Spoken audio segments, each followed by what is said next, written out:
Women reservation bill पहली बार लागू हो रहा था और उसमें नेताजी मुलायम सिंह यादव जी, लालू जी, शरद जी जब कोटा विदिन कोटा की मांग कर रहे थे तो यही लोग क्या बोले कि ये लोग महिला विरोधी हैं। ये लोग महिला विरोधी, मतलब हम अपनी महिलाओं की हिस्सेदारी की बात कर ले तो हम महिला विरोधी हो गए। हम लोग ऐसा जो क्षेत्रीय पार्टियां समाजवादी दल रहे हैं ऐसे स्टेज पे आ गए हैं कि इतना प्रेशर बना सकते हैं कि कांग्रेस भी एक अपना मुद्दा कास्ट सेंसस का रखी है और लगातार बोल रही है। सब एनडीए जानती है, भारतीय जनता पार्टी जानती है, मोदी जी जानते हैं, अमित शाह जी जानते हैं, इसलिए सबका हालत खराब है। और क्यों आई इनकी नौबत कि बिहार में यादव का सम्मेलन कराने की। तो कांग्रेस छोटे दलों को, क्षेत्रीय दलों को साथ नहीं लाना चाह रही?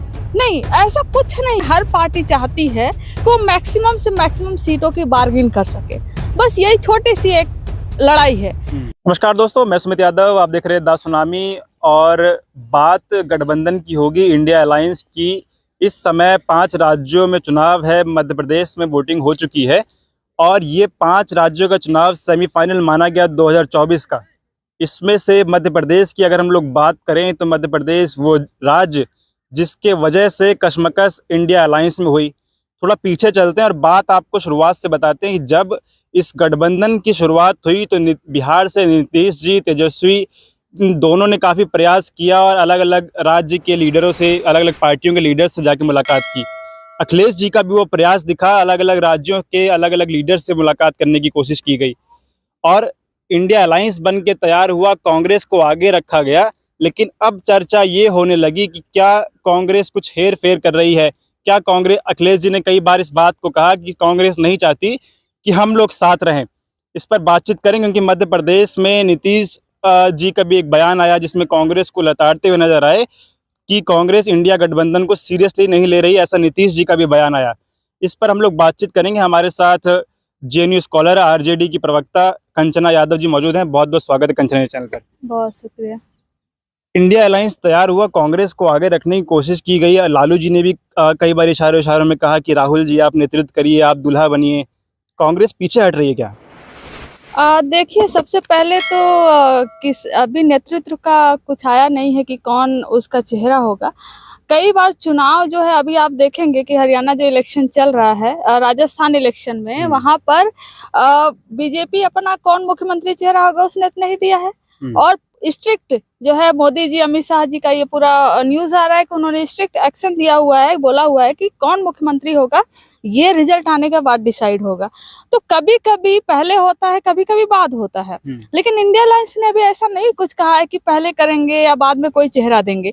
तो ये खास तौर पर हम देखते हैं कि ये बेचैनी है भारतीय जनता पार्टी खेमे में आखिर में चेहरा कौन होगा। और खासकर जब से हम देखते हैं कि कास्ट सेंसस का डेटा बिहार ने रिलीज किया और बिहार ने कास्ट जो आरक्षण है ना, कास्ट के आधार पर कि कितना किसकी संख्या, उसके आधार पर जब भागीदारी बढ़ाई वहां पर, तो पूरे नैरेटिव को एक जो चेंज करने की लगातार कोशिश हो रही है कि कहीं से नीतीश जी का 30 सेकंड का क्लिप निकालकर, कभी मांझी जी को, जीतन राम मांझी जी को आगे लाकर, तो ये आप क्लियर समझ सकते हैं कि बीजेपी इसको तोड़ ही नहीं पा रही है। कास्ट सेंसस पे बोल रहे हैं कौन? अमित शाह बोल रहे हैं कि हम कहाँ विरोध में हैं, और वही नरेंद्र मोदी जी कह रहे हैं कि कास्ट से हमारा जो है देश जो है तोड़ने की कोशिश की जा रही है। सवाल ये, मैं कास्ट सेंसस पे भी आऊंगा। सवाल ये है कि राजनीति का केंद्र यूपी बिहार माना जाता है, हर चाय की टपरी पर राजनीति यूपी बिहार में होती है।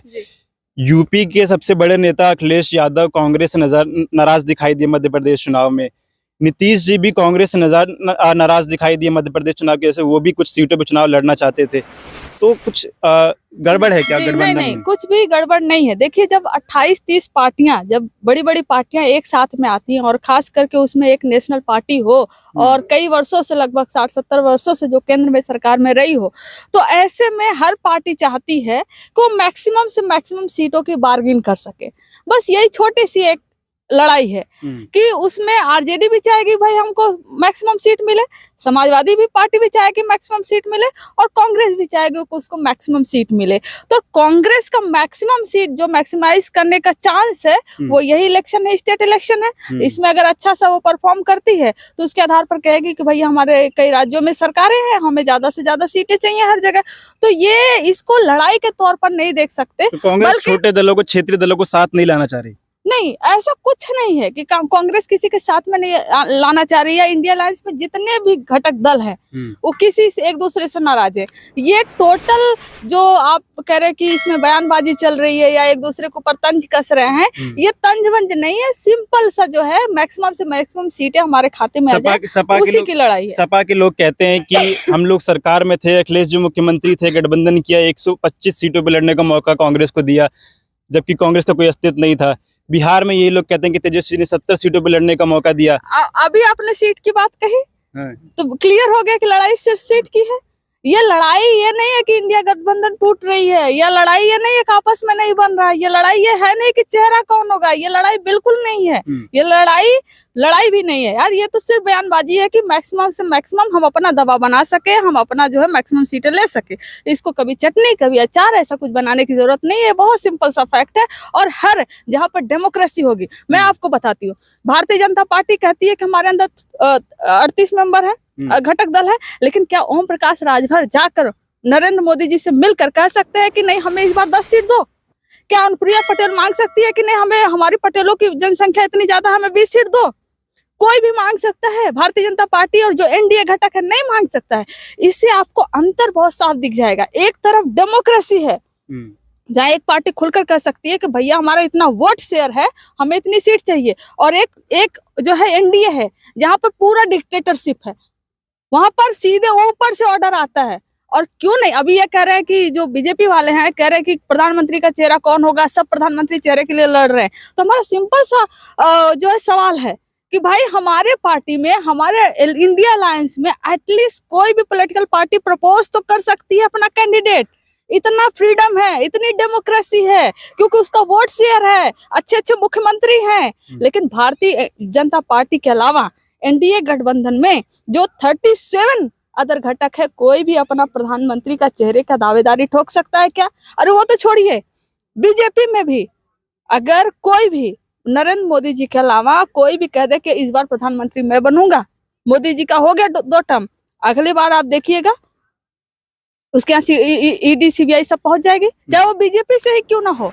इसका क्लियर मतलब साफ है कि एक दो व्यक्ति टॉप पर बैठकर वही सब कुछ डिक्टेट कर रहे हैं। तो इंडिया अलायंस अपनी जगह बहुत सही है, बहुत अच्छे से काम कर रही है, बहुत डेमोक्रेटिक है, और 3 मीटिंग कर चुकी है। और जैसे ये इलेक्शन खत्म होगा, नीतीश जी ने भी यही कहा था, कभी इलेक्शन में कांग्रेस बिजी है, उनका लहजा अलग हो सकता है, उनका भाषा अलग हो सकता है, नाराज थे नहीं, वो नाराज नहीं थे। वो कहना चाह रहे थे भाई तुम लोग इलेक्शन से निकलो और मीटिंग होए। वो नाराज नहीं थे, वो कंसर्न जता रहे थे। मैंने आपको क्या कहा, कंसर्न भी जता सकती है, इतनी डेमोक्रेटिक है इंडिया अलायंस। लेकिन क्या एनडीए में ऐसा हो सकता है किसी के खिलाफ, नरेंद्र मोदी जी के खिलाफ अनुप्रिया पटेल जी बोल सकती है? नाराजगी इसी बात की है कि लोगों का, मैंने शुरुआत में जैसा कहा कि प्रयास नीतीश जी, तेजस्वी जी, अखिलेश जी, उधर से शरद पवार, ममता जी, इनका प्रयास था कि सभी लोग किसी तरीके से साथ आए। लग रहा था कि एक थर्ड वो बनेगा, थर्ड फ्रंट बनेगा, लेकिन कांग्रेस को साथ लाया गया। तो उसमें कांग्रेस का रवैया ना नीतीश जी को पसंद आया, ना अखिलेश जी को पसंद आया। देखिए, मैंने आपको क्या कहा, रवैया पसंद आया, रवैये का तो सवाल ही नहीं। उन्होंने तो ये नहीं कहा कि हमें रवैया नहीं पसंद आया। कुछ चीजों पे जो बाद में भी अखिलेश जी ने बोला कि कास्ट सेंसस तो पहले कांग्रेस नहीं कराई थी, लेकिन अभी हम लोग ऐसा जो क्षेत्रीय पार्टियां, समाजवादी दल रहे हैं, ऐसे स्टेज पे आ गए हैं कि इतना प्रेशर बना सकते हैं कि कांग्रेस भी एक अपना मुद्दा कास्ट सेंसस का रखी है और लगातार बोल रही है। और ये तो छोड़ दीजिए, बिहार ने तो कर दिखाया। और जब भी 28 या 30 पार्टियां जब साथ में आती हैं तो एक कॉमन मिनिमम प्रोग्राम बनता है। हो सके उसमें एक पार्टी उस चीज पॉइंट पर लागू ना करे उसको और बोले कि नहीं मैं इसे एग्री नहीं करता हूँ, लेकिन वहां पर मैक्सिमम वोटिंग होती है कि कौन कौन एग्री कर रहा है। तो कास्ट सेंसस में भी ऐसा हुआ, जैसे ममता बनर्जी ने नहीं माना, लेकिन मैक्सिमम वोट आया कास्ट सेंसस के पक्ष में।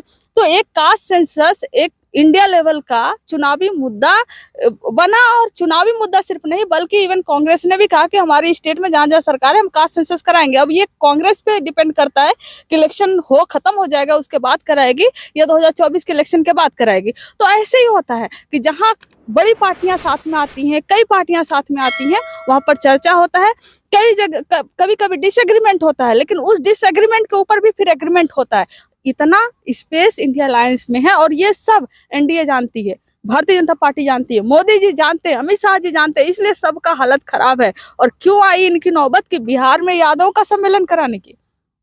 अब बताइए ना, क्यों है? गोवर्धन पूजा के आड़ में यादव सम्मेलन करा रहे हैं। और कुछ ही दिन पहले मुजफ्फरपुर में अमित शाह जी जाकर क्या बोलते हैं कि यादवों और मुसलमानों की संख्या बढ़ा दी गई है, और फिर करें लगा कि अब तो गड़बड़ हो गया है।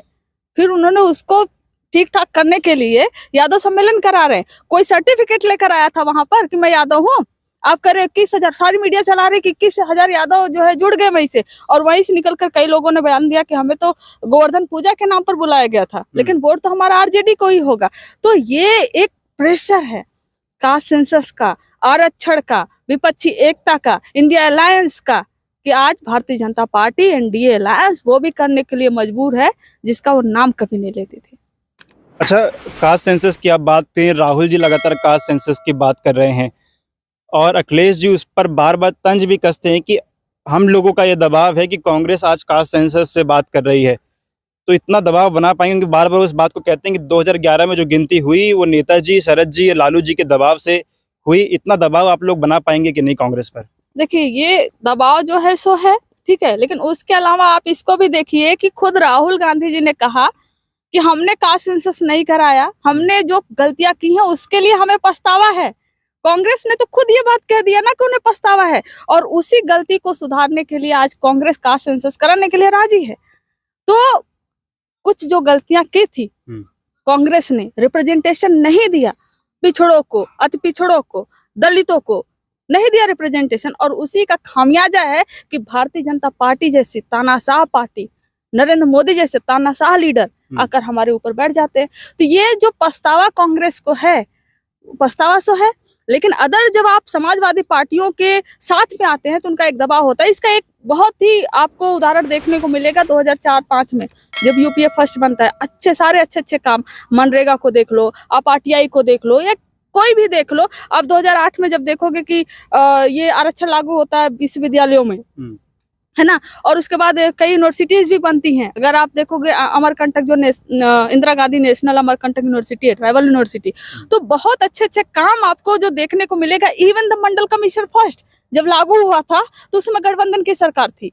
तो इसीलिए गठबंधन की सरकार जब होती है, जब कई सारी पार्टियां होती हैं, तो वहां पर बेहतर काम करके होकर आती हैं, और वहां पर समाजवादी जो कई राज्यों में जिनका दबदबा होता है, उनके जो समाजवादी नेतृत्व होता है, समाजवादी सोच होता है, समाजवादी एजेंडा होता है, वो मुखर रूप से और प्रभावी तरीके से लागू हो पाता है। अखिलेश जी लगातार पीडीए की बात कर रहे हैं, वो कह रहे हैं इंडिया गठबंधन है और तो पीडीए रणनीति है।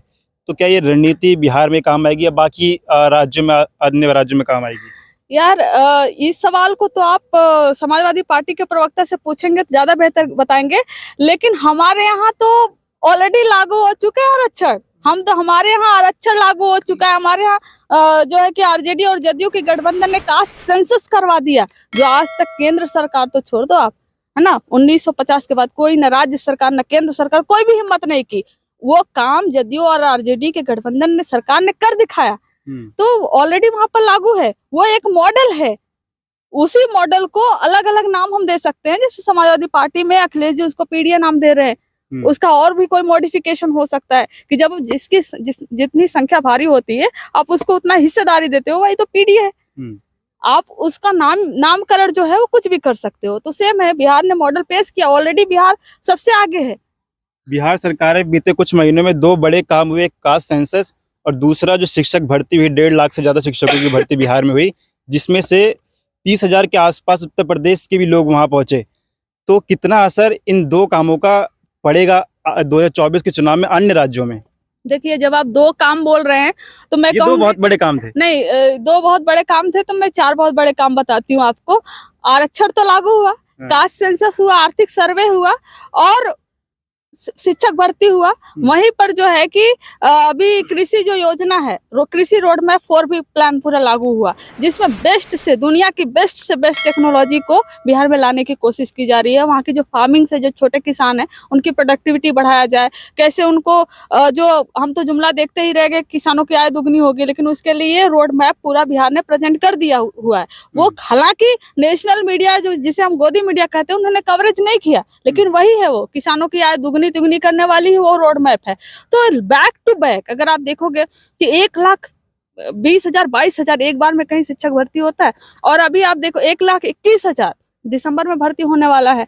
तो कई लाख, और जिसमें आप देखोगे कि उत्तर प्रदेश से भी, अलग अलग राज्यों से, और खासकर उन राज्यों से बच्चे उठकर आए हैं जहां पर भारतीय जनता पार्टी की सरकार है। और ये लोग ब्लेम करते हैं 2 करोड़ नौकरी दिए होते तो क्यों आना पड़ता उन बच्चों को वहां पर नौकरी करने। तो ये जो कमी है, भारतीय जनता पार्टी अपनी कमी को छुपाने के लिए और अपना जो जुमला फेंकी है उसको दबाने के लिए या कुछ भी कर रही है। लेकिन समाजवादी पार्टी, समाजवादी जो नेतृत्व है, जो आरजेडी ने अपना कर दिखाया, जो कास्ट सेंसस है, और फिर जितना भी तेजस्वी जी ने जिन्हें वादा किया था 2020 के इलेक्शन के समय पर, ठीक है, उन्होंने मैक्सिमम से मैक्सिमम अपने वादे को वो पूरा करते हुए जा रहे हैं। जबकि अभी टर्म सरकार में आए हुए 1-1.5 साल हुए और इतने कम समय में उन्होंने अपना करिश्मा वो कर दिखाया। एक युवा लीडर, 34 साल का युवा लीडर। अन्य राज्यों पे इसका असर पड़ेगा कि नहीं 24 में?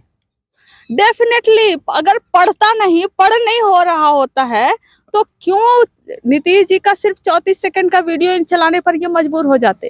क्यों नहीं ये पूरा दिखाते? मीडिया पे मैं आपको बताती हूँ कि डिबेट चल रहा है कि नीतीश जी ने जो बोला उससे महिलाएं शर्मसार हो गई। मतलब हर चीज को बस महिला पे उठाकर फेंक देना है, ठीक है, और उसी को चलाना है, छवि खराब करना है। ये हम देखते हैं कि आज से नहीं, बल्कि जब विमेन रिजर्वेशन बिल पहली बार लागू हो रहा था और उसमें नेताजी मुलायम सिंह यादव जी, लालू जी, शरद जी जब कोटा विद इन कोटा की मांग कर रहे थे, तो यही लोग क्या बोले कि ये लोग महिला विरोधी हैं। ये लोग महिला विरोधी, मतलब हम अपनी महिलाओं की हिस्सेदारी की बात कर ले तो हम महिला विरोधी हो गए। वही चलता है इनके पास। जब कुछ भी नहीं बचता है तो ये एक प्रोपेगेंडा चलाते हैं, क्योंकि इनके पास पूरी प्रोपेगेंडा मशीनरी है कि ये लोग महिला विरोधी हैं। अच्छा, एक आखिरी सवाल इंडिया गठबंधन को लेके। नीतीश जी ने जब भारतीय जनता पार्टी का साथ छोड़ा, तेजस्वी जी का हाथ थामा, तो ये चर्चाएं हुई कि 2024 में केंद्र में नीतीश जी संभालेंगे और बिहार की जिम्मेदारी तेजस्वी जी को दी जाएगी। तो वो समय बहुत नजदीक आ रहा है, ऐसा क्या होगा सही में? यार, ये चर्चा किसने की थी? क्या तेजस्वी जी ने बोला था या नीतीश जी ने बोला था? हमने क्या बोला कि हमारा एजेंडा हमारे पास जो है, हम वो काम है, हम काम करते हैं, काम दिखाते हैं और वही रिप्रेजेंट करते हैं, भले वो नेशनल कवरेज नहीं दिया जाए। ये प्रोपेगेंडा भी बनाया किसने? गोदी मीडिया ने बनाया कि ये चाचा जी जाएंगे सेंटर में और भतीजा वहां पर मुख्यमंत्री बनेगा। तो चाचा की कोई इच्छा नहीं है क्या? चाचा की इच्छा या नहीं मैं नहीं जानती हूँ, लेकिन हमारी जो इच्छा होगी, मैं तो कहूंगी कि हमारे गठबंधन का, हमारे पार्टी का लीडर इस देश के सर्वोच्च पद पर बैठे एज ए कार्यकर्ता मैं किसी भी पार्टी की, मैं तो यही चाहूंगी। और चाचा की इच्छा चाचा जी जाने, लेकिन चाचा जी ने तो ऐसा नहीं कहा कभी, नहीं कभी तेजस्वी जी ने ये कहा कि मैं यहाँ संभालूंगा और चाचा जी हमारे सेंटर में जाएंगे। तो ये सब फालतू का नैरेटिव बंद करने की जरूरत है, और जो काम हो रहा है वो काम दिखाने की जरूरत है। ठीक है, सवाल इस पर काफ़ी हैं कि जो काम बिहार सरकार में किए गए, मीडिया चैनल्स में उन पे चर्चा छोड़ के नीतीश जी के एक बयान पे चर्चाएं ज़्यादा हुई। और इंडिया गठबंधन में क्या कशमकश है? क्या इन 5 राज्यों के चुनाव के बाद दोबारा कोई मीटिंग होगी? क्योंकि एक बहुत बड़ा काम जो इंडिया गठबंधन का बाकी है वो है सीटें किसको कितनी मिलेंगी। सीटों के बंटवारे पर चर्चा से दूर भागते हुए नजर आते हैं, लेकिन बहुत बड़ा टास्क अभी इन लोगों का बाकी है। आप लोग क्या सोचते हैं, बिहार में जो जातिगत जनगणना हुई, शिक्षक भर्ती हुई, उसको लेके कितना असर आगे आने वाले चुनाव पर पड़े? क्योंकि उत्तर प्रदेश जहां की राजनीति से दिल्ली प्रभावित होती है, वहां से भी कई सारे छात्र बिहार जाते हैं और नौकरी पाते हैं। उसके बाद काफ़ी तस्वीरें वायरल भी होती है, राम राज और जंगल राज की जो बातें हुआ करती थी। आप लोग क्या सोचते हैं? अपनी राय कमेंट बॉक्स में दीजिएगा। फिलहाल ये वीडियो मैं खत्म कर रहा हूँ। आप लोगों से मुलाकात अगली वीडियो में होगी। जुड़े रहे हमारे साथ, तब तक के लिए नमस्कार।